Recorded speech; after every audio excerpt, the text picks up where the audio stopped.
Muy buenas tardes, amados hermanos. En esta ocasión voy a hablar qué cosas es el mundo, quiénes somos y cómo nos relacionamos en esta creación.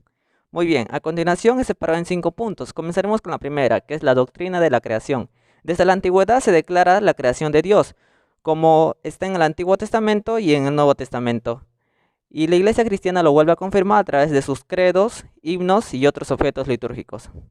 El reto de las herejías. La Iglesia cristiana antigua tenía que resaltar la creación como un punto muy importante en la fe cristiana, porque hubo varias doctrinas que venían con un concepto muy diferente de la creación que Dios había hecho. Una de las doctrinas era la de Platón. Platón aseguraba que había un ser supremo y que ese supremo había hecho una copia errónea de aquel mundo perfecto y que el alma estaba encarcelada dentro del cuerpo y que por lo tanto el alma anhelaba llegar a ese ser supremo. Otra doctrina era el gnosticismo. Decía que solamente sus seguidores obtenían una iluminación secreta y que Jesús les iba a guiar a ese mundo espiritual. Y aseguraba de los que no tenían esa iluminación espiritual secreta, no iban a alcanzar el camino hacia Dios. Otra doctrina errónea fue la de Marción. Marción aseguraba que había dos dioses, uno bueno y uno malo, y que libraron una batalla cada uno, y que Jesús no tuvo ni madre ni padre, y que solamente adoptó un cuerpo espiritual de aspecto humano para que deambule como un fantasma por el mundo. La respuesta de la iglesia en los credos. La iglesia cristiana pudo combatir esas doctrinas a través de dos credos. Uno era el apostólico y el otro era el niceno, confirmando así la doctrina de la creación en la fe cristiana. Muy bien, ambos credos se refieren a un Dios todopoderoso, que gobierna sobre todas las cosas, y lo aplicaron en el bautismo. De esa manera, cada vez que se bautizaba una persona, lo tenía que hacer en frente del público, y todos los tenían que ver. De esa manera se confirmaba la creación en la fe cristiana. Segundo punto, la creación y la ciencia. En la antigüedad y en la actualidad, la ciencia ha cuestionado a la doctrina de la creación, si es verídica o no. ¿Será posible llegar a un acuerdo? ¿Son semejantes? Bueno, durante la historia han surgido diferentes teorías. La teoría de Charles Darwin. Era un cristiano muy devoto. Él planteó sobre la sobrevivencia del más apto, la evolución de las especies extintas. Otra teoría fue la de Galileo, sobre el movimiento de los astros, y chocó con varias autoridades de la iglesia cristianas. Bueno, así con el tiempo surgieron diferentes teorías. Entre ellas también aparece la del deísmo. Aseguraba que Dios había creado todo, pero que se apartó de su creación. De esa manera decían que solamente el mundo actuaba por sus leyes físicas propias. Pero, y de ser así, ¿en dónde quedaba la palabra de Dios y nuestras oraciones? ¿A quién iba entonces? La ciencia ve al mundo como un sujeto cerrado, que no tiene ninguna intervención de afuera. En cambio, la fe cristiana ve al mundo como un sujeto abierto.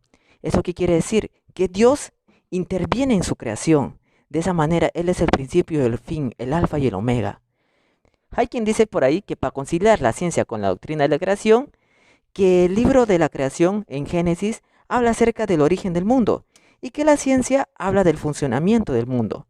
Bueno, quizás en un futuro no muy lejano la ciencia y la religión tengan menos conflicto.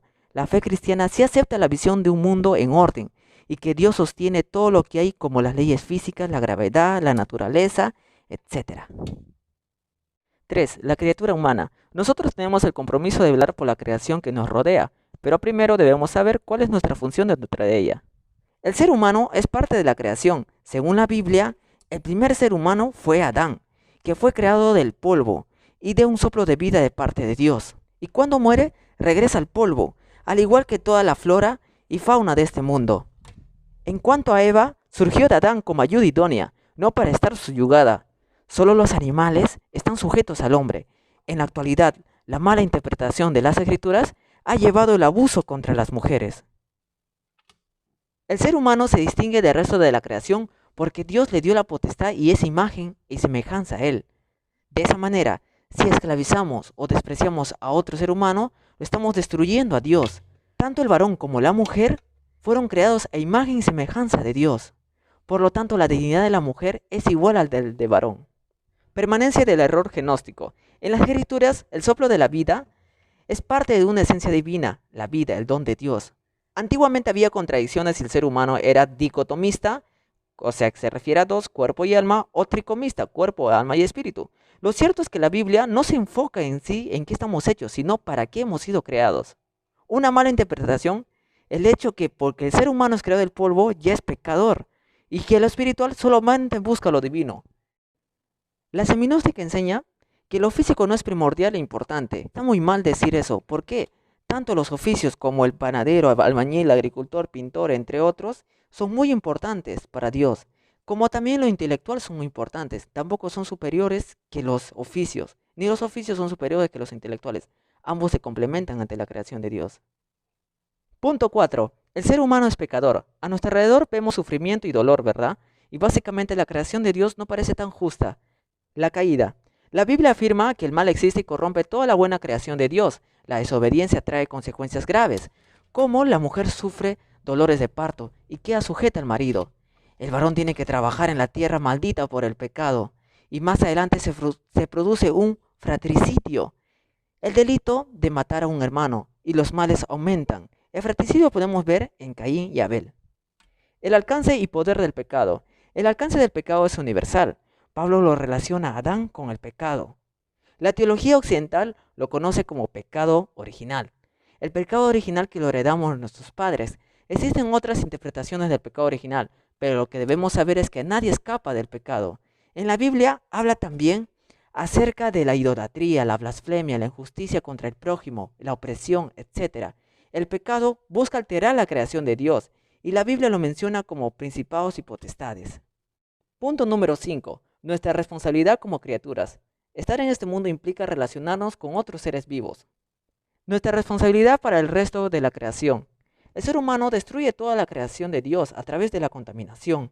Hemos dañado ya nuestra flora y nuestra fauna. Es triste saber que los mismos cristianos somos parte de esa destrucción por tener una mejor comodidad en este mundo, algo que es terrenal y pasajero. Aplicamos mal el término potestad y dominio que Dios nos ha dado.